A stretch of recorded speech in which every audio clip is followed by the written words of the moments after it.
नमस्कार साथियों, आप सभी का मेरे YouTube चैनल पर स्वागत है।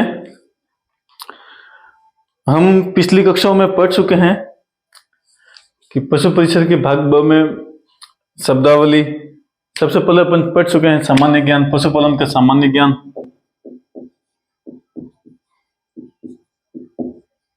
उसके बाद में हम अपन शब्दावली पढ़ चुके हैं।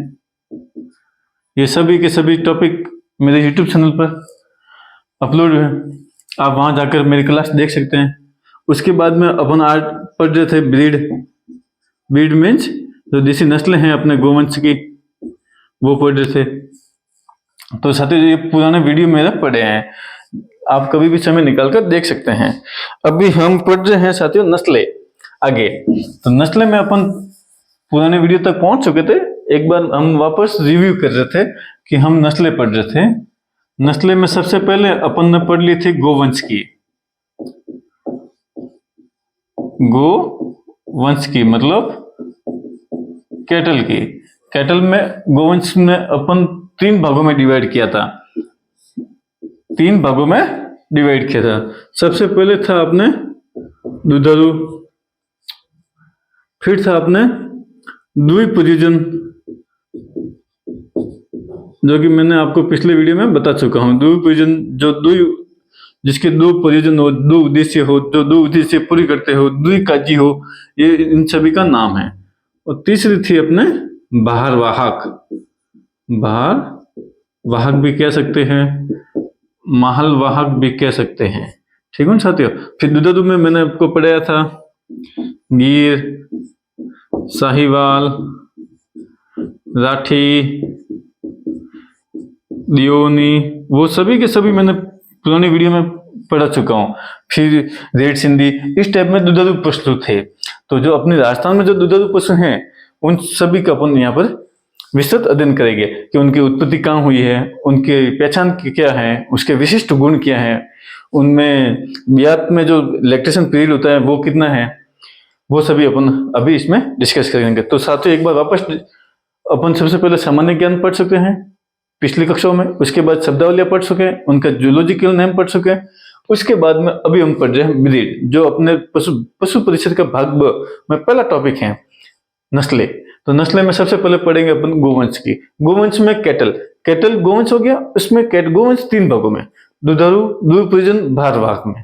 सबसे पहले लेते हैं दुधारू में गिर नस्ल, साहिवाल, राठी, देवनी और रेड सिंधी, इन 5 नस्लों का अपन विस्तृत अध्ययन करेंगे। जो अपने राजस्थान में कौन सी होती है उनका अधिकतम अपन देखेंगे साथियों।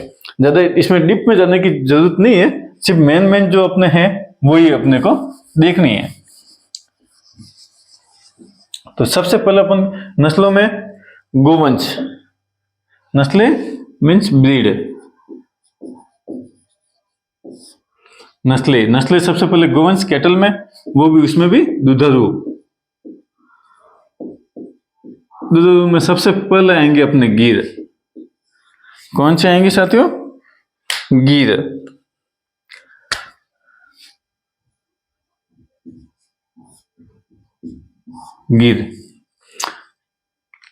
तो गिर से संबंधित महत्वपूर्ण सवाल कौन कौन से बन रहे उसका अपन यहाँ पर विस्तृत अध्ययन करेंगे। इसमें कोई ज्यादा डीप जाने की जरूरत नहीं है, सिर्फ अपने को ये हिंट्स याद रखना है, टॉपिक याद रखना है कि अपने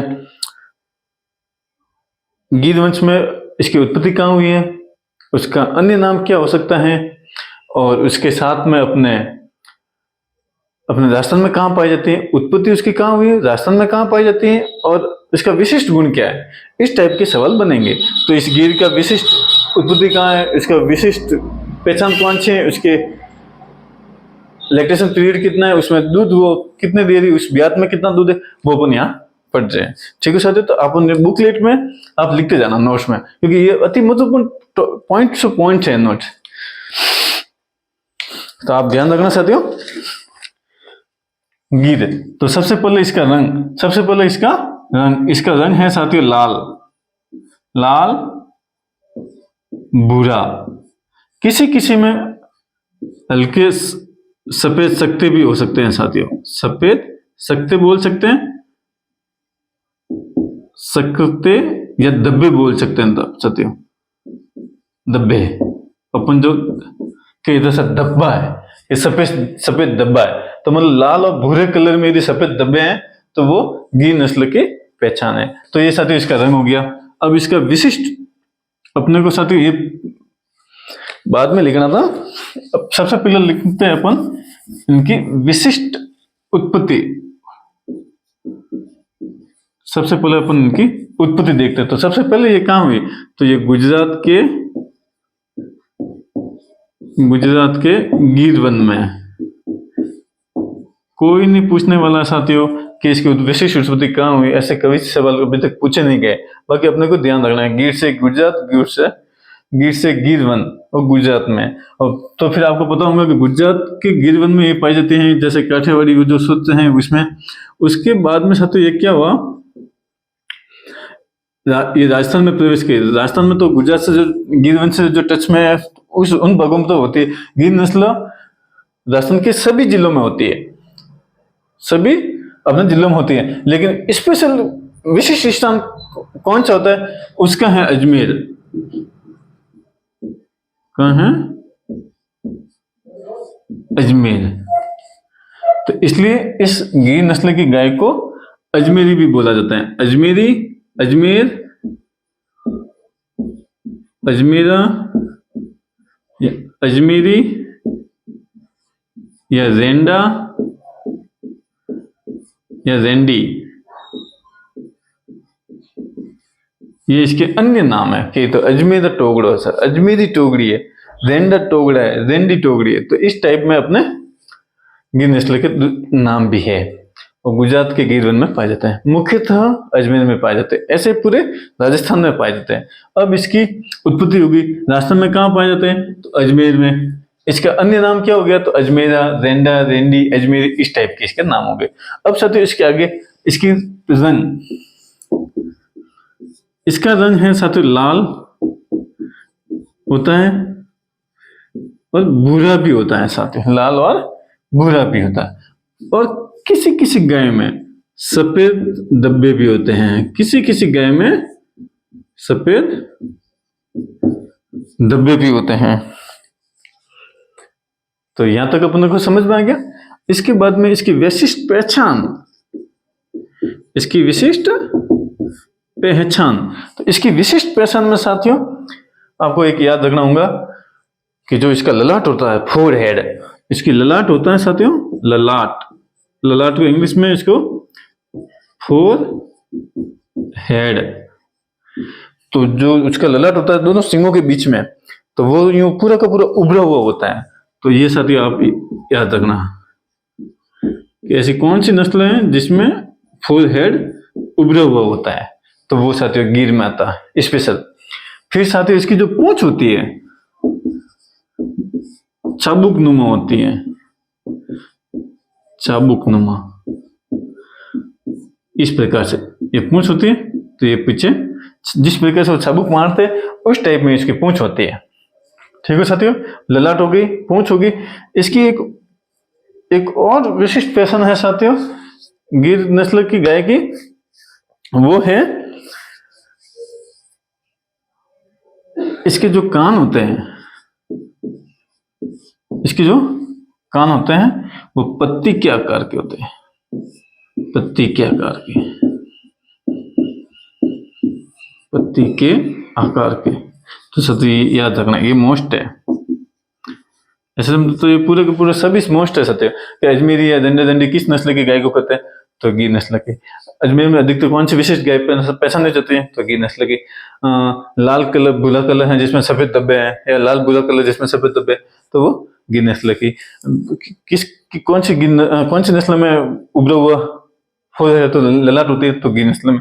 किसी की पूंछ चाबुकनुमा होती है, तो गिर नस्ल में। कौन सी नस्ल के गोवंश में जिसके कान पत्ते के नुमा आकार के होते हैं, पत्ते इतने इतने बड़े कान होते हैं, ऐसे लटके हुए पूरे के पत्ते पत्ते नुमा होते हैं, ऐसे एकदम पत्ते नुमा पूरे लटके हुए थे, वो फिर इनमें गिर नस्ल में आएंगे साथियों। यही मेन होते हैं साथियों। अब एक है इसका ब्यात।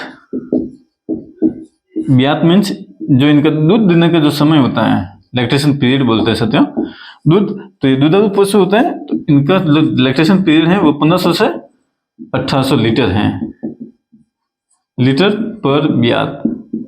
अब ये ब्यात क्या होता है साथियों, तो ब्यात का मैं आपको बता दूं, मतलब आज कोई गाय भी आई, वो कब तक दूध देंगी, वो कब तक दूध देंगी, वो इसका एक ब्यात पीरियड होता है, लैक्टेशन पीरियड होता है। मान लो कोई गाय 4 महीने दूध दे, कोई 7 महीने देते, कोई 12 महीने, पूरे महीने 12 महीने दूध देते हैं, तो उस 12 महीने में उसका एक औसत एवरेज काट दे कि भाई इसका उस ब्यात में 7 महीने में कितना मतलब दूध दिया, तो उसका जो औसत होता है वो हो जाएगा लैक्टेशन पीरियड, और उसका जो दुधारू पशु का जो ब्यात का जो निकालते औसत वो 1500 से 1800 इसका घी नस्ल का। तो आपको सर ये हिंट्स थोड़े से याद रखना है, इसमें से किसी से भी सवाल आपको उठा के पूछ सकते हैं। ये जो मैंने आपको लिखा है वो मेरे जो पशुधन सहायक की जो हमारे डिप्लोमा किया था उस समय जो बुक थी उसका ये सब मटेरियल है। तो मैं मेरे पशुपालन नवाचार एक चैनल है, टेलीग्राम चैनल पशु पालन नवाचार, ये एक टेलीग्राम चैनल है साथियों, उसमें मैं ये पूरा का पूरा मटेरियल पीडीएफ के माध्यम से डाल दूंगा, आप वहां से भी पढ़ सकते हैं। लेकिन साथियों यहाँ से पूरा का पूरा आपको याद हो जाएंगे कि भाई इसके गोवंश में अपन नस्ल पढ़ रहे हैं, गोवंश में सबसे पहले दुधारू, फिर अपने वो भारवाहक आएंगे, फिर अपना दूध प्रयोजन आएंगे। तो दुधारू में गिर की उत्पत्ति कहाँ, गुजरात के गिरवंश से, राजस्थान में अधिकतम कहाँ, अजमेर में। फिर इसका कलर तो लाल भूरा सफेद धब्बे होते हैं। इसको देसी अपने देसी बोल प्रचार में भाषा में कहते हैं रेंडा गाय है, रेंडी टोकरी है। फिर इसकी जो पहचान है तो जो उसका जो सिंगों के दोनों बीच में जो माथा होता है, फोर हेड होता है, ललाट होते हैं, वो उभरे हुए होते हैं, इसलिए उसको गिर नस्ल में इसकी पहचान है। पूंछ होती है वो चाबुक नुमा होती है, और जो इनके कान है पत्ते के आकार के होते हैं, बहुत लंबे होते हैं और पत्ते के आकार के बड़े होते हैं। और जो सब लैक्टेशन पीरियड है वो 1500 से 1800 लीटर। इसमें से कहीं बाहर आने का चांस नहीं बनता साथियों, क्या आएंगे, उसके 2 सिंग होते हैं वो सभी मतलब 2 कान होते हैं, वो सभी मतलब 2 आंखें होते हैं, ऐसा सवाल नहीं पूछता। जो मेन पॉइंट होते हैं उस आधार में से पूछा था। आपको ये सब में याद रखना पड़ेगा, एग्जामिनर किसी भी टाइप में आपको सवाल पूछेगा, और नस्लों से 1 न 2 सवाल कंफर्म आएंगे साथियों। तो ये हो गया अपने गिर। अब गिर के बाद में अपन लेते साहिवाल, जो मोस्ट सवाल बन रहे उसी को मैं टच करूंगा साथियों, क्योंकि ज्यादा लिखने से कोई मतलब नहीं होता है, और ये आपके लिए, ये आपके हमारे लेवल तक है। तो आप 10वीं पास वैकेंसी अपन 12वीं तक सोचते, तो मैंने 12वीं से ऊपर तक का लेवल लिया है, मतलब डिप्लोमा तक का लेवल लिया है, इसलिए आपको यहाँ से बाहर सवाल बनने के चांस नहीं रहते हैं। तो ये था गिर। अब साथियों इसके बाद में अपन लेते हैं साहिवाल। तो एक बार आप नोट्स लिख लीजिए या इसका स्क्रीनशॉट ले लीजिए।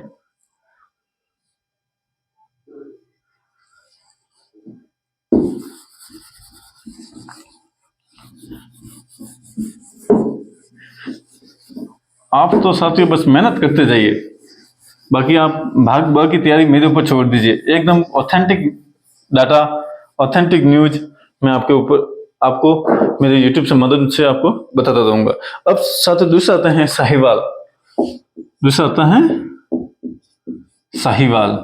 तो साथियों आप याद रखना, दुधारू पशुओं में 2 हो गए, गिर, साहिवाल।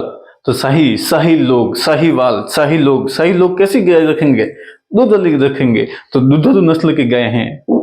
सीधा सा सिंपल सा सवाल, निम्न में से कौन से दुधारू नस्ल की गाय हैं, गिर, बाकी और 3-4 सब डाल दे तो फिर आपको वही टिक करना कि दुधारू। तो दुधारू 5 नस्लें हैं, सबसे पहले गिर, फिर साहिवाल, फिर जाठी, फिर अपने दियोनी, फिर रेड सिंधी। इस टाइप में आपको याद रखना है। तो सबसे पहले साहिवाल कहाँ पाई जाती हैं, इसके उत्पत्ति स्थान कहाँ है, तो इसके उत्पत्ति स्थान है पंजाब। इसके उत्पत्ति स्थान कहाँ है साथियों, पंजाब। अब मान लो पंजाब के आसपास कौन से इलाके हैं, तो उसकी वो उनका विशिष्ट एरिया हो गया साथियों। तो पंजाब अपन राजस्थान जो होता है, राजस्थान में जो पंजाब है, पंजाब में कौन कौन से जिले टच होते हैं, तो वो हो गया तो इसका मतलब ये हो गया, ये हनुमानगढ़ और ये श्री गंगानगर के आसपास के क्षेत्र में पाई जाती हैं।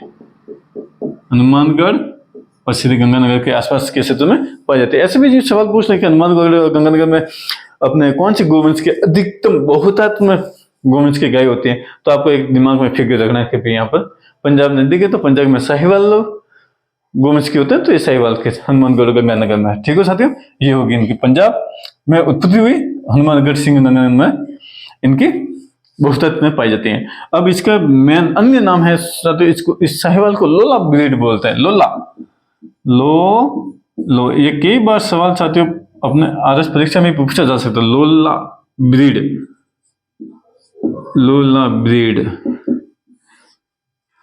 ठीक है साथियों, इस लोला को ऐसे भी लिख सकते हैं, लोला ब्रीड।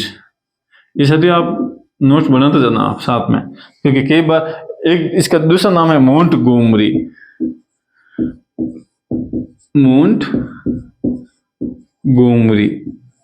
पंजाब में जो जगह है मोंटगोमरी, वहां से उसकी उत्पत्ति हुई, इसलिए इसका दूसरा नाम भी मोंटगोमरी। इसको इंग्लिश में भी साथियों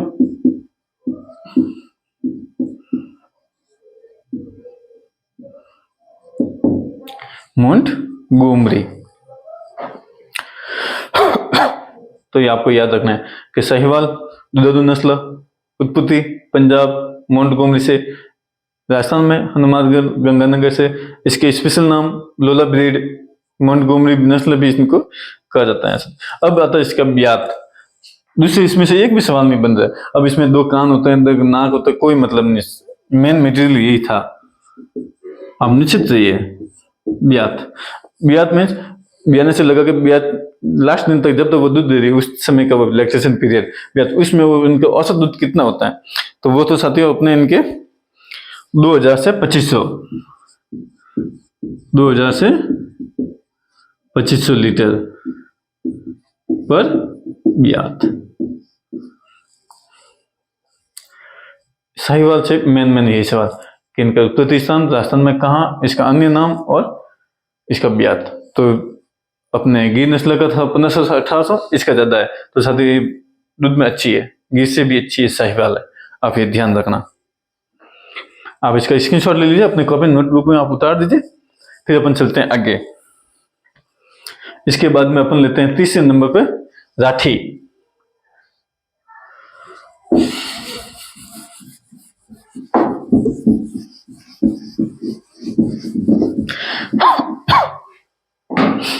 तीसरे नंबर पर लेते हैं राठी।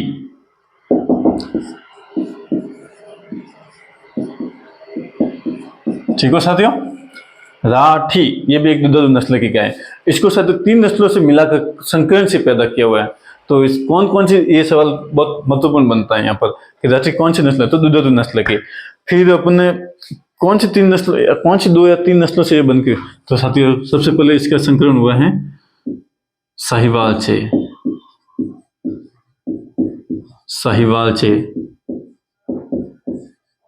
थारपारकर से, और इन दोनों से तो हुए। कई बुकों में साथियों रेड सिंधी भी है, हमारे जो एलएसए की बुक है उसमें रेड सिंधी भी है, तो आपको साथियों याद रखना है रेड सिंधी।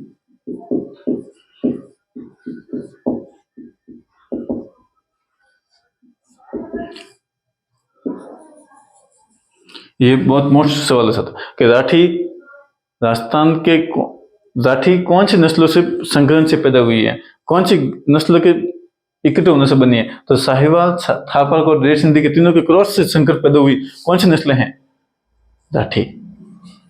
ये बहुत महत्वपूर्ण सवाल है साथियों, क्योंकि संकरण से पैदा हुई सीधे सा सिंपल सा सवाल बनता है, और आप कई बुकों में साहिवाल और थारपारकर है, रेड सिंधी नहीं है, लेकिन हमारी जो बुक है, हम जो पढ़ के आगे आए उसमें रेड सिंधी में। तो साथियों आपको एक यहाँ पे हिंट्स दे रहा हूँ, आपको याद रखना पड़ेगा रेड सिंधी, क्योंकि कभी थारपारकर नहीं है, रेड सिंधी भी आ जाए, या फिर तीनों आ जाए, साहिवाल और थारपारकर थे साथ में नहीं भी आए, यदि आ जाए तो ये तीनों से क्लिक करना है, यदि नहीं आए तो फिर साहिवाल और थारपारकर है।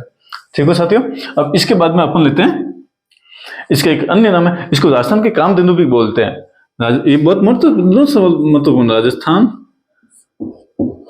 की कामधेनु साथियों होने वाली है, तो साहिवाल दुधारू नस्ल, थारपारकर द्विपरिजन वाली, रेड सिंधी दुधारू नस्ल, इन सबों के क्रॉस से करेंगे तो राजस्थान के कामधेनु बनेंगी। बहुत महत्वपूर्ण सवाल है राजस्थान के कामधेनु राठी नस्ल के गोवंश। अब इसका है साथियों राठी, तो ये सबसे थार पारकर ये कहाँ पर, बाड़मेर बीकानेर। साहिवाल पंजाब में, तो यदि इन सबसे ये क्रॉस में है तो ये सबसे ज्यादा कहाँ होंगी, बाड़मेर जैसलमेर गंगानगर हनुमानगढ़ में होंगी। तो राठी बीकानेर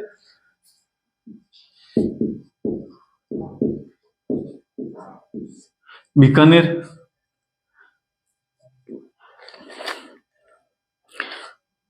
साहिवाल है, थार पारकर बीकानेर, साहिवाल था हनुमानगढ़।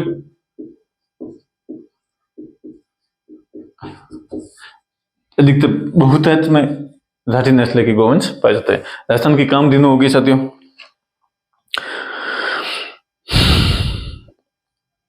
अब साथियों इसमें एक अति महत्वपूर्ण ये है टॉपिक कि इसकी पहचान में साथियों, या इसका रंग होता है साथियों सफेद। इसका रंग होता है साथियों सफेद।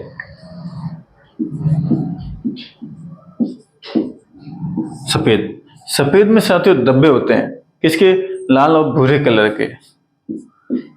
सफेद में लाल भूरे रंग के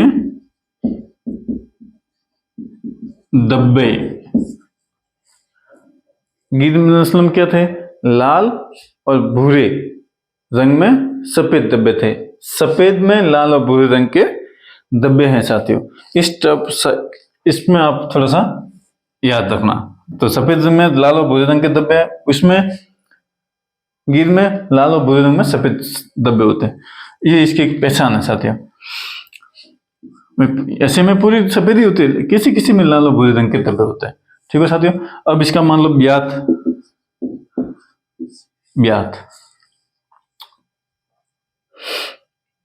तो ये राजस्थान की कामधेनु है, साथियों। तो इसको ब्यात होगा 1200 से 1500, 1200 से 1500 लीटर पर लैक्टेशन पीरियड या ब्यात। ये हो गया साथियों। अब इसके बाद में इसका जो मेन पहचान है,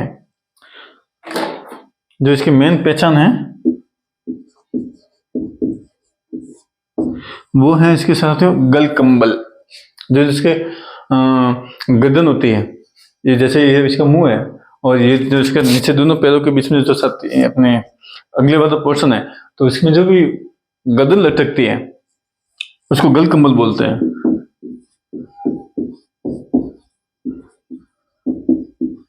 गल कंबल। तो सबसे ज्यादा गल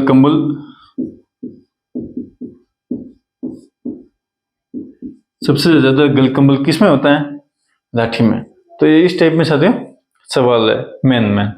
बाकी इसमें इसे ऐसा कुछ विशेष है नहीं, ये राजस्थान में निर्मित की गई है साथियों, इसलिए आप ये याद रखना, इसकी उत्पत्ति भी राजस्थान से ही है। ठीक है साथियों। तो एक बार अपने राजस्थान में 3 ही पाई जाती हैं, गिर, साहिवाल और राठी। तो गिर का मैंने आपको बता दिया, फिर साहिवाल का बता दिया, फिर आपको राठी का बता दिया। तो राठी, साहिवाल, थार पारकर और रेड सिंधी से निर्मित है। ये तीनों से निर्मित है। तो ये राजस्थान में ही इसकी उत्पत्ति हुई है, इसलिए ये बीकानेर और हनुमानगढ़ से संबंधित रखते हैं। ये राजस्थान की कामधेनु है साथियों। कामधेनु है तो कामधेनु का इसका 1200 से 1500 लीटर पर ब्यात है। इसकी पहचान है गल कंबल, जो इसके गला का जो कंबल होता है वो इसका सबसे लंबा होता है साथियों। जो इसकी ब्यात होता है 1200 से 1500 हो गया। इसका रंग है सफेद होता है, अधिकतर ये सफेद ही होती है, लेकिन किसी में लाल और भूरे रंग के धब्बे होते हैं, किसी में लाल और भूरे रंग के धब्बे होते हैं। तो ये अपने गोवंश में साथियों दो नस्ल कंप्लीट हुआ। तो एक बार मैं आपको वापस रिपीट करवाता हूं ताकि आपको वापस एक क्विकली याद हो जाए। गिर, साहिवाल और राठी, ये तीनों दो नस्ल हैं। इसके बाद में दियोनी और रेड सिंधी, ये 5 हो गई। दो नस्लों में ये 5 हो गई। अब इसके बाद में सबसे पहले गिर की उत्पत्ति गुजरात के गिर वंश से, राजस्थान में अजमेर, रेंडा और रेंडी भी बोलते हैं। क्लियर। उसकी मुख्य पहचान, उसकी पूंछ चाबुक नुमा, इसकी पीठ लेवल नुमा, उसका जो फोरहेड है उभरा हुआ, उसका जो लैक्टेशन पीरियड है ब्यात है वो आपको पता ही है 1500 से 1800 लीटर। तो ये हो गया गिर का। फिर उसके बाद में साथियों साहिवाल, तो शाही हैं लोग, तो इधर शायद दुधारू नस्लें हनुमानगढ़ और पंजाब से हुई है, हनुमानगढ़ और सिकंदरनगर में विशेषकर पाई जाती है। उसके बाद में इसकी पहचान साहिवाल की। उसके बाद में लाठी राजस्थान की कामधेनु, इस टाइप में आपको याद करना पड़ेगा साथियों। तो ये अपने अपन इसमें से जो भी मोस्ट सवाल होंगे वो मैं आपको मेरे यूट्यूब चैनल मेरे टेलीग्राम चैनल पे मैं डालता रहूंगा कि भाई इस नस्लों से, दुधारू नस्लों से कौन कौन से मोस्ट सवाल बन जाए, उनको धीरे धीरे मेरे टेलीग्राम चैनल पर डालता रहूंगा। मेरा टेलीग्राम चैनल है पशुपालन नवाचार, आप जाके जरूर उसको फॉलो कीजिए। और जो भी मैंने ये मटेरियल उठाया है, जो भी मटेरियल मैंने ये लिया है, वो पूरा का पूरा PDF मैं इसके अंदर डालता रहूंगा ताकि आपको बेनिफिट मिल सके, क्योंकि मैंने वहां से मोस्ट सवाल निकाले और आप उसको पूरा विस्तृत तरीके से देख सकते हैं। फोटो सेट के उसकी कैसा फूल होता है, कैसे उसकी गलकंबल होती है, उसमें कौन से सफेद में लाल धब्बे होते हैं, लाल धब्बों में सफेद होते हैं, वो एक आप देख सकते हैं। तो मैं आपके लिए साथी बहुत मेहनत कर रहा हूँ। रात के 2-3 बजे तक भी मैं आपका पूरा का पूरा डाटा निकालता हूँ, क्योंकि पूरे दिन हमको काम करना होता है। सुबह 8 बजे पैरों पे होता है, रात को कम से कम 9-10 बजे तक है। 10 बजे के बाद में हम आपका पूरा का पूरा डाटा निकालते हैं। उसके बाद में हम उसको ऑथेंटिक करते हैं। उसके बाद में हम यहाँ आपको मेहनत करवाता हूँ। तो साथी एक उम्मीद मेरी भी रहती है कि आप मेरे चैनल को ज़्यादा से ज़्यादा सब्सक्राइब कीजिए ताकि मेरा मोटिवेशन बना रहे। इसके बाद में अपन साथियों दुधारू के बाद में अपन दूरी प्रयोजन लेंगे। दूरी प्रयोजन में कौन कौन सी नस्लें वो अपन आगे पढ़ते हैं। धन्यवाद आपका, आप बस मेहनत करते जाइए। एक आपका मोटिवेशनल के लिए मैं आपको एक शायरी आपके सामने पेश कर रहा हूं कि पक्षी उड़े और पंख ना हिले, ऐसा हो नहीं सकता। कि पक्षी उड़े पंख ना हिले, ऐसा हो नहीं सकता। संगीत चले और दर्द ना हो, ऐसा हो नहीं सकता। संगीत चले और दर्द ना हो, ऐसा हो नहीं सकता। बंदा शिद्दत से शाही और वो नहीं मिले, ऐसा हो नहीं सकता, ऐसा हो नहीं सकता। धन्यवाद साथियों, जय हिंद।